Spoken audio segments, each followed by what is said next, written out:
محبتوں کا نذرانہ پیش کرتے ہوئے باواز بلند درود پاک پڑھیں۔ اللہم صلی علی سیدنا و شفیعنا حبیبنا قریبنا مولانا محمد معدن الجود والکرم منبع العلم والعلم والحکم وآلہ وبارک وسلم صلاۃ و سلام علیک یا رسول اللہ صلی اللہ تعالی علیہ وسلم۔ اس انداز میں آپ بیٹھے ہیں جس انداز میں مزہ لطف تو مل سکتا ہے، برکتیں نہیں ملتی ہیں۔ دیہاتوں میں اور شہروں میں یہی ایک فرق ہے۔ دیہاتوں میں لوگ پروگرام میں لطف چاہتے ہیں اور شہروں میں لوگ پروگرام میں برکتیں چاہتے ہیں۔ تقریر کیسی بھی ہو،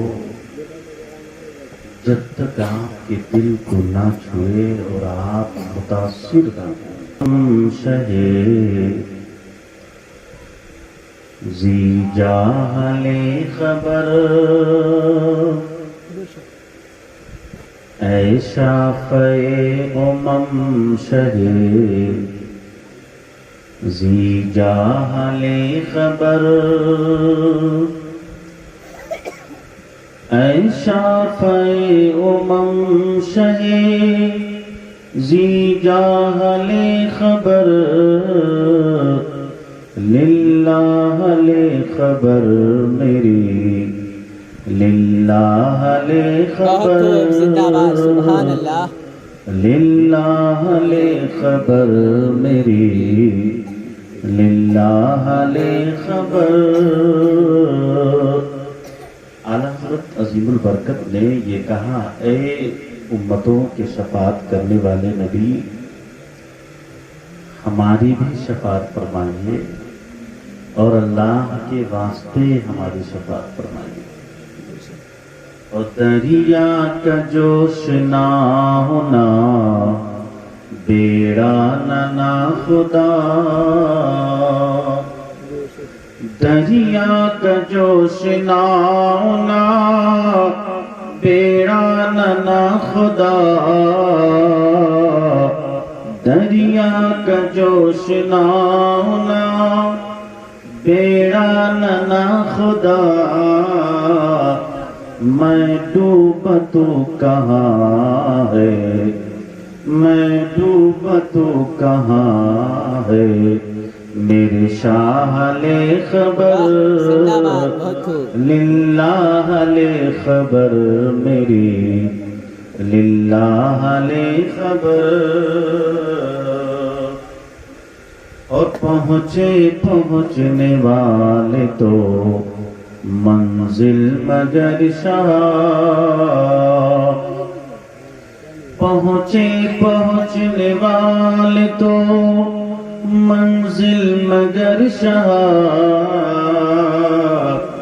ان کی جو تھک کے بیٹھے ان کی جو تھک کے بیٹھے سرے راہ لے خبر للہ لے خبر میری للہ لے خبر۔ حدیث مصطفیٰ میں آیا ہے کہ جب قبروں میں عام مومن کو رکھا جاتا ہے تو نکیرین ڈراؤنی شکل و صورت میں تشریف لاتے ہیں۔ جانتے ہو ان کے ڈراؤنی شکل و صورت کے بارے میں حدیثوں میں ذکر آیا کہ ان کے آنکھوں کے جو دانت ہوں گے یہ احد پہاڑ کے برابر ہوں گے۔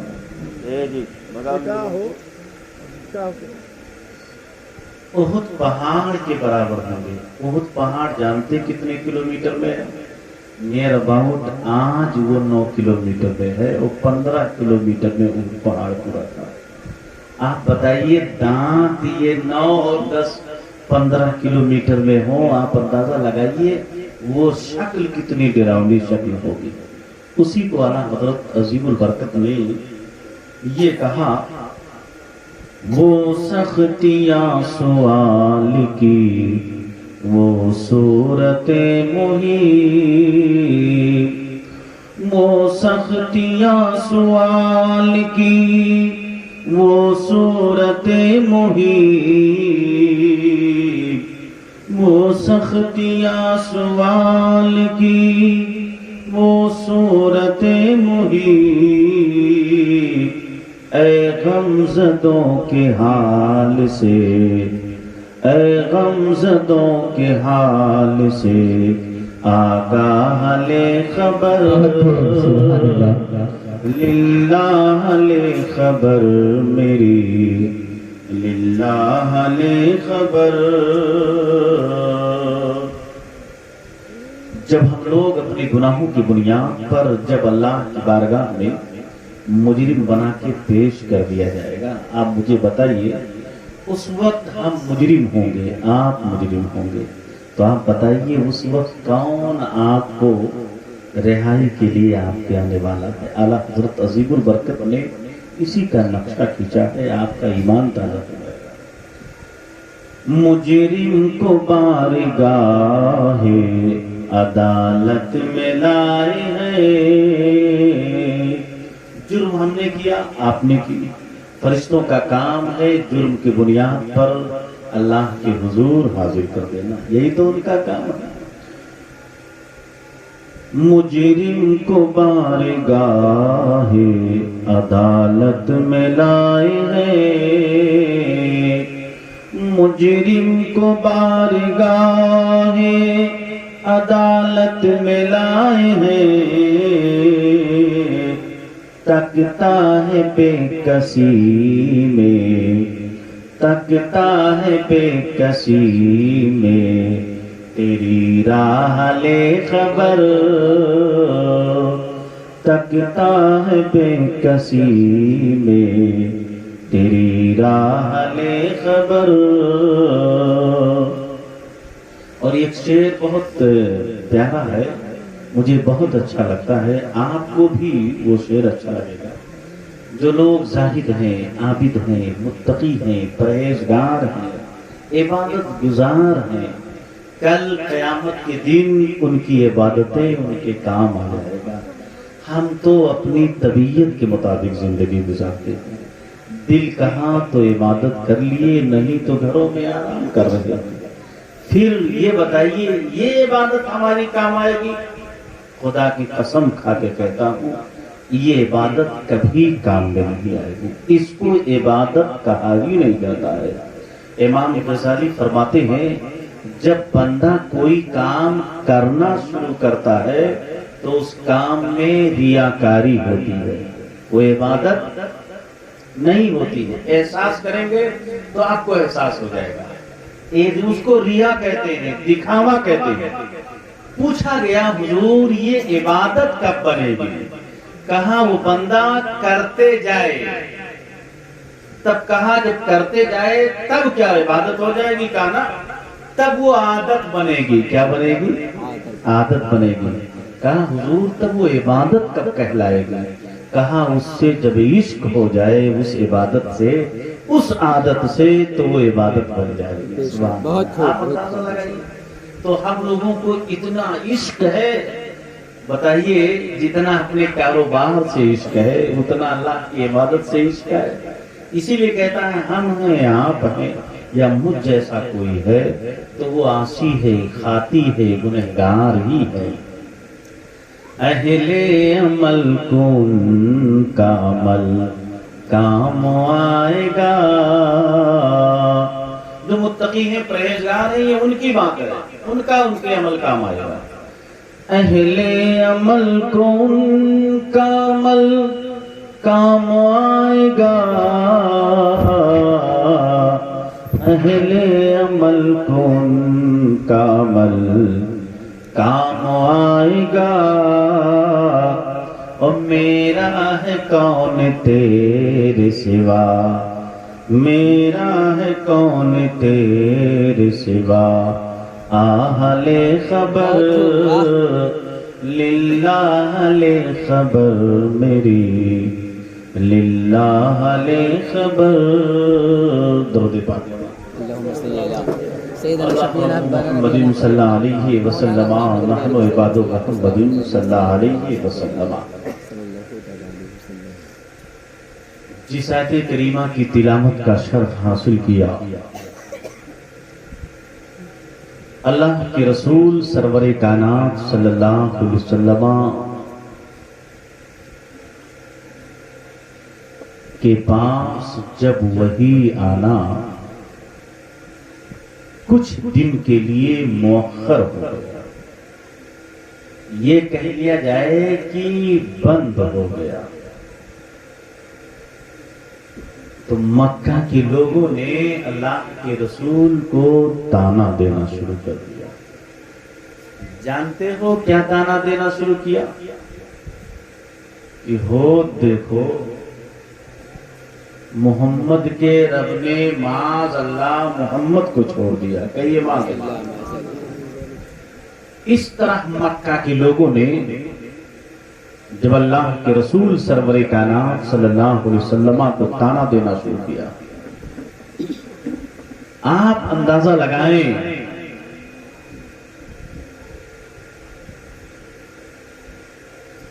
وحی میں تاخیر کیوں ہوئی؟ کچھ دن کے لیے اللہ نے جبریل کو کیوں پیغام دے کر نہیں بھیجا؟ وہ رب جانتا ہے یا تو اس کا محبوب جانتا ہے. بھائی کیوں، کیا وجہ تھی، یہ تو رب جانتا ہے. اب آپ اندازہ لگائیں جب اللہ کے رسول سرور کائنات صلی اللہ علیہ وسلم کو جب مکہ کے لوگوں نے تانا دینا شروع کیا تو کیا اللہ کے رسول کو تکلیف نہیں ہوئی ہوگی؟ کیا میرے آقا مولا صلی اللہ علیہ وسلم کو اس وقت جب لوگوں نے کہنا شروع کیا تو میرے سرکار کو تکلیف نہیں ہوئی ہوگی؟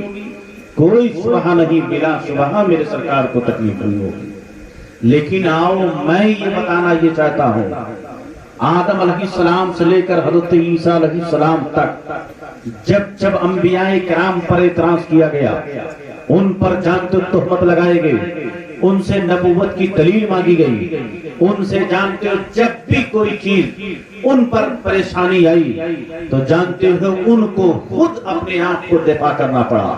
حضرت آدم علیہ السلام سے لے کر حضرت عیسیٰ علیہ السلام پر جب تک اعتراض کیا گیا، اعتراض کرنے والے کرتے رہے، دفاع وہ خود کرتے رہے، جواب وہ خود دیتے رہے. مگر یہ اللہ کے محبوب کا کرم ہے، یہ میرے آقا مولا صلی اللہ علیہ وسلم کی ذات ہے، یہ اللہ کے محبوب کی عظمت کا حال یہ ہے کہ جب بھی اعتراض کرنے والوں نے اللہ کے رسول پر اعتراض کیا، انگلی اٹھانے والوں نے انگلی اٹھائی تو اللہ کے رسول نے کبھی کوئی جواب نہ دیا.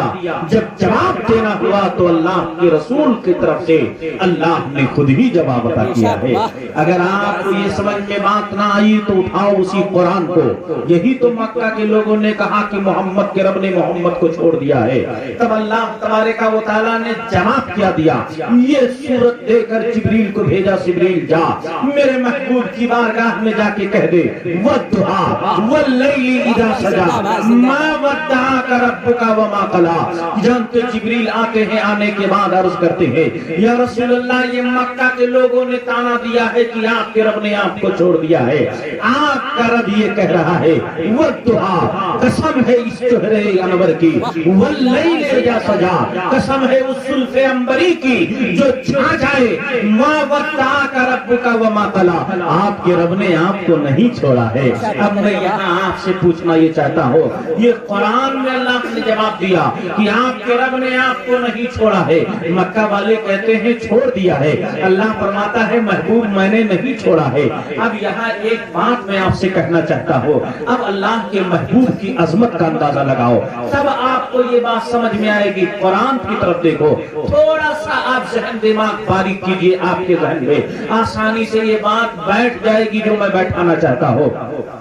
جب بھی کوئی کسی پر اعتراض کرتا ہے میں نے آپ کو یہ کہا کہ آپ کو فلاں آدمی سے فلاں نے آپ کو چھوڑ دیا ہے، وہ فلاں شخص آپ کو یہ آ کے کہہ دے نہیں میں نے آپ کو نہیں چھوڑا ہے، یہیں پر جواب ختم ہو گیا کہ نہیں؟ سوال بھی ختم، جواب بھی ختم ہو گیا۔ مکہ کے لوگوں نے جب تانا دیا کہ اے اللہ محمد آپ کے رب نے آپ کو چھوڑ دیا ہے، اللہ جبریل کو بھیج کر یہ کہہ سکتا تھا ما ودعک ربک وما قلی، آپ کے رب نے آپ کو نہیں چھوڑا، مگر والضحیٰ بھی اللہ نے کہا، واللیل اذا سجا بھی اللہ نے کہا۔ آخر کیا مطلب ہے والضحیٰ کا؟ والضحیٰ کا معنی اگر دیکھا جائے تو اس کا مطلب ہوتا ہے چاشت کا وقت۔ یہ چاشت کا وقت قسم ہے چاشت کے وقت کی۔ چاشت کا وقت کون سا وقت ہوتا ہے؟ صبح جب سویرے سورج نکلے اور جانتے اس کی کرنیں پھوٹے، اور جب کرنوں میں تپش نہ ہو، گرمی نہ ہو، ٹھنڈک ہو، تو وہ وقت چاشت کا وقت ہوتا ہے۔ اب اللہ تعالیٰ قسم کھا رہا ہے، قسم ہے چاشت کے وقت کی، واللیل اذا سجا، قسم ہے رات کی جب وہ چھا جائے۔ اب یہاں میں پوچھنا یہ چاہتا ہوں، اللہ کھانے والا قسم کھا رہا ہے، کس کے لیے کھا رہا ہے؟ اپنے محبوب کے لیے قسم کھا رہا ہے۔ تو آپ مجھے بتائیے جس قسم کھانے والا اور جس کے لیے قسم کھائی جائے، اب میں بتاؤ جس چیز کی قسم کھائی جاتی ہے وہ چیز بھی مبارک ہونی چاہیے، عظمت مانے والی ہونی چاہیے۔ اب رات کی قسم ہو، چاشت کی قسم ہو، یہ تو رسول اللہ سے زیادہ عظمت والی چیز تو ہے ہی نہیں ہے۔ اس کا کیا مطلب ہوا؟ مفسرین فرماتے ہیں والضحیٰ کا مطلب چاشت کا وقت، یہ لفظی معنی ہے، لغوی معنی ہے، مگر مفسرین فرماتے ہیں چاشت کا مطلب یہ ہے اللہ یہ فرمانا چاہتا ہے جبریل جا میرے محبوب کی بارگاہ میں یہ کہہ دے کہ قسم ہے تیرے رخ روشن کی۔ چاشت کا مطلب یہ ہے قسم ہے تیرے چہرے کی، اور قسم ہے تیرے زلف عنبری کی، وہ بال کی، جانتے ہو جب چہرے پر آتا ہے تو اندھیرا چھا جاتا ہے۔ یہ اللہ تبارک و تعالیٰ قسم کھایا ہے۔ اس کا مطلب کیا ہے یہ بتانا چاہتا ہے اے جبریل جا کے میرے محبوب سے کہہ دے مکہ والے تانا دے رہے ہیں تو ان کے تانے کو میرا محبوب مت دے، میں تجھے کیسے چھوڑ سکتا ہوں؟ وہ میں رب ہو کر میں تیرے چہرے کی قسم کھاؤ، رب ہو کر میں تیرے زلف عنبری کی قسم کھاؤ، تو جو رب اپنے محبوب کے چہرے کی، اپنے حبیب کے زلف کی قسم کھا سکتا ہے، وہ پروردگار کبھی اپنے محبوب کو چھوڑ نہیں سکتا ہے، کبھی اپنے محبوب کو نہیں چھوڑ سکتا ہے۔ اسی لیے تو اللہ نے فرمایا والضحیٰ واللیل اذا سجا ما ودعک ربک وما قلی، اے محبوب میں نے آپ کو نہیں چھوڑا، وللآخرۃ خیر لک من الاولی، مگر اللہ نے جب جان تو وحی کو کیوں مؤخر کیا یہ رب جانتا ہے۔ اس کی وجہ میں آپ کو بتاؤں تو یوں ہی صرف چند منٹوں میں سمجھانا چاہتا ہوں۔ اللہ کے رسول سرور کائنات نے وحی کو مؤخر اس لیے کر دیا کہ جہاں میرا محبوب ہے، جہاں میں ہوں، جانتے دونوں میں محبت بڑھتے جائے، محبت بڑھتی جائے، جب محبت کمال کو پہنچ جائے تب جبریل کو کہو اے جبریل جا میرے محبوب کے پاس چلا جا، آج پیغام لے جانے کی ضرورت نہیں ہے، جا تو میرے محبوب کو میرے پاس لامکان میں لے کر چلا تاکہ میں اپنے محبوب کا دیدار کر لوں، میرا محبوب میرا دیدار کر لے۔ اسی لیے تو اللہ تبارک و تعالیٰ نے قرآن میں فرمایا وَلَلْآخِرَةُ خَيْرٌ لَكَ مِنَ الْأُولَىٰ، محبوب جو لمحے بیت گئے، گزرنے والے لمحوں سے آنے والا جو لمحہ ہے وہ بہتر ہوا کرتا ہے۔ اس لیے اللہ کے رسول سرور کائنات صلی اللہ علیہ وسلم کی عظمتوں کا حال یہ ہے۔ آؤ میں آپ کو سمجھانا یہ چاہتا ہوں کون میرے آقا مولا صلی اللہ علیہ وسلم ہے، وہی میرے آقا مولا صلی اللہ علیہ وسلم ہے۔ نبی آقا پر اعتراض کیا جاتا ہے، نبی کی عظمتوں پر اعتراض کیا جاتا ہے۔ کل میرا بیان یہ تھا کس کو میرے آقا کی آمد کا انتظار نہیں تھا، چاہے وہ نبی کی ذات ہو، چاہے وہ صحابہ کی ذات ہو، چاہے وہ غلاموں کی جماعت ہو، چاہے وہ عورتوں کی جماعت ہو، ہر ایک میرے آقا کی آمد کا انتظار کر رہا تھا۔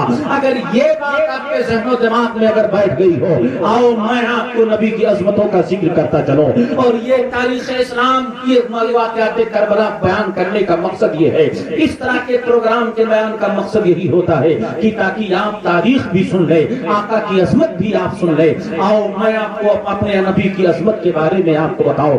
آج میرے آقا مولا صلی اللہ علیہ وسلم پر اعتراض کیا جاتا ہے، نبی کی ذات پر اعتراض کیا جاتا ہے، میرے آقا مولا صلی اللہ علیہ وسلم کے بارے میں یہ کہا جاتا ہے میرے آقا 40 سال کے بعد نبی بنے، معاذ اللہ۔ آج میں آپ کو سمجھانا چاہتا ہوں نبی ہونے کے لیے پیدا ہونا ضروری نہیں ہوتا ہے، نبی ہونے کے لیے اللہ کا انتخاب کافی ہوتا ہے۔ اسی لیے تو میرے آقا نے یہ فرمایا تھا، میں اس وقت نبی تھا جب آدم علیہ السلام پانی اور مٹی میں تھے، تو نبی ہونے کے لیے پیدا ہونا ضروری کہاں ہوتا ہے، نبی ہونے کے لیے اللہ کا انتخاب ہی کافی ہوتا ہے۔ اگر یہ بات آپ کے ذہن و دماغ میں نہیں آئی ہو تو آؤ میں آپ کو سرکار کی عظمت کو بتاؤں، وہ نبی کی میرے آقا کی پیدائش کا ذکر کرو، میرے آقا کی آمد سے پہلے کا ذکر کرو، تب آپ کو یہ بات سمجھ میں آئے گی۔ میرے آقا مولا صلی اللہ علیہ وسلم ارشاد فرماتے ہیں، انا ابن الذبیح ہے، میں دو ذبیحوں کا بیٹا ہوں۔ ذبیح اول سے مراد حضرت اسماعیل علیہ السلام ہے، اور ذبیح ثانی سے مراد حضرت عبداللہ ہے۔ حضرت عبداللہ کون ہے؟ جو میرے آقا مولا صلی اللہ علیہ وسلم کے والد گرامی ہے۔ حضرت عبداللہ کون ہے؟ جو حضرت عبد المطلب کے بیٹے ہیں۔ حضرت عبد المطلب کون ہے؟ جو میرے سرکار کے دادا ہے، وہی حضرت عبد المطلب جو میرے سرکار کے دادا ہے۔ انہوں نے یہی تو منت مانگی تھی، انہوں نے یہی تو کہا تھا، اے پروردگار زمزم شریف ایک ایسا چشمہ ہے جو ایک زمانے تک جانتے یہ بند پڑا رہا، اے پروردگار جانتے اسی چشمے کو تلاش کرنے کے لیے جب اللہ نے حضرت عبد المطلب کو حکم دیا تھا کیسے کھودنے کے لیے، وہی حضرت عبد المطلب ہے اپنے گھر سے بستر پر جب سوتے ہیں تو انہیں جانتے خواب میں، جانتے جب وہ سوتے ہیں تو خواب میں ایک آنے والا شخص یہی کہتا ہے، اے عبد المطلب برہ کو کھودو۔ حضرت عبد المطلب اسی خواب میں آنے والے سے پوچھتے ہیں یہ برہ کیا ہے، جانتے خواب میں آنے والا شخص اس کی تفصیل نہیں بتاتا ہے، چلا جاتا ہے۔ جانتے وہی حضرت عبد المطلب اٹھتے ہیں، اٹھنے کے بعد حرم شریف میں جاتے ہیں، خانے کعبہ سے ٹیک لگا کر بیٹھتے ہیں، پھر آپ کو اونگ آ جاتی ہے، نیند آتی ہے، پھر آپ خواب میں ایک شخص آتا ہے، آنے کے بعد یہی کہتا ہے، اے عبد المطلب آپ مظنونہ رکو کو دو۔ حضرت عبد المطلب پوچھتے ہیں یہ مظنونہ کیا ہے، پھر جانتے آنے والا تفصیل نہیں بتاتا ہے۔ پھر تھوڑی دیر کے بعد حضرت عبد المطلب کے خواب میں پھر ایک شخص آتا ہے، آنے کے بعد کہتا ہے عبد المطلب زمزم کو کھودو۔ حضرت عبد المطلب پوچھتے ہیں یہ زمزم کیا ہے، تب جانتے آنے والے شخص نے کیا کہا تھا، یہ زمزم ایک ایسا کنواں ہے جو آپ کے پدر نامور کی میراث ہے، ایک ایسا چشمہ ہے جس کی کبھی مرمت نہیں کی جاتی ہے، اور یہ ایک ایسا چشمہ ہے جس کا پانی کبھی ختم نہیں ہوگا۔ آؤ میں اس کی تفصیل مختصر میں بتا دو تو میں آپ کو بتانا یہ چاہتا ہوں، حضرت اسماعیل کے قدموں کی برکت سے حضرت زمزم کو یہ ملا تحفہ کہ نہیں ملا۔ اگر یہ بات آپ کو پتا چلا، حضرت اسماعیل علیہ السلام نے اپنے زمانے میں جب جانتے ان کے زمانے میں زمزم شریف کا چشمہ وہ بند پڑ گیا تھا، اور ایک نہیں دو نہیں 40 پشت تک حضرت اسماعیل سے لے کر میرے سرکار تک ہے، بیچ میں 40 پشت ہے، 40 پشت ایسے زمزم کا چشمہ یہ بند پڑا رہا۔